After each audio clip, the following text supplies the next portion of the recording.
السلام علیکم.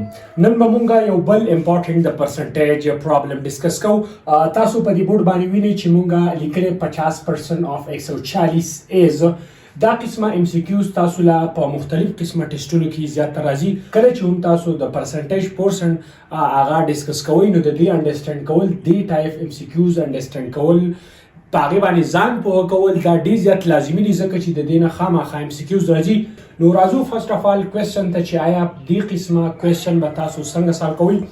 نو موږ ته لیکلي چې 50% of 140 ایز. نو فرسټ اف آل به موږ ولیکو چې 50% of 140.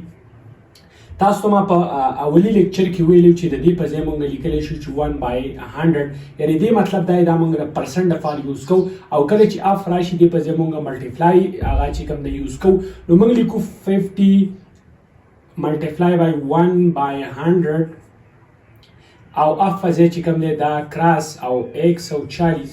نو الریډي 50 چې کوم دی د دې لاندې 1 شته ډینومینیټر کې. دا 50 د 1 سره ملټیپلای شي د راځي 50 divided by 100 multiply by 140. دې ځای پورې چې کله تاسو راشئ نو دلته بیا تاسو کراس چې کوم دی هغه کټینګ وکړئ ځکه چې دا د دې نه لاندې چې کوم دی موږ ته فاتر چې الریډي 1 شته نو دا زیرو چې کوم دی د دې زیرو سره کراس شو او دا زیرو چې کوم دی د دې زیرو سره کراس شو. لاندې 1 فاتر شو ډینومینیټر کې دلته هم 1 دی نو 1 خو باندې چې کله دا ډیوایډ کړي نو واپس ته خپل ځان راځي. 5 دی نو 5 به ملټیپلای شي د 14 سره 5 multiply by 14 او کله چې تاسو ملټیپلای کوئ دې نه راځي 70.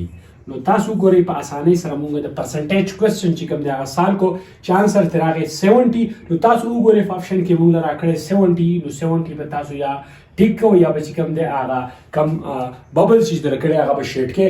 نو دا انسر موږ په اسانۍ سره ویستو چې انسر دی 70. نو دا قسمه ام سی کیوز ډېر زیات امپورټنټ دي او په مختلف قسمه ټیسټونو کې دې ټایپ ام سی کیوز ډېر زیات راځي. نو چې کله هم تاسو پریپریشن کوئ نو دې قسمه ام سی کیوز کوېسچن چې کوم دی خامخا تاسو ګورئ.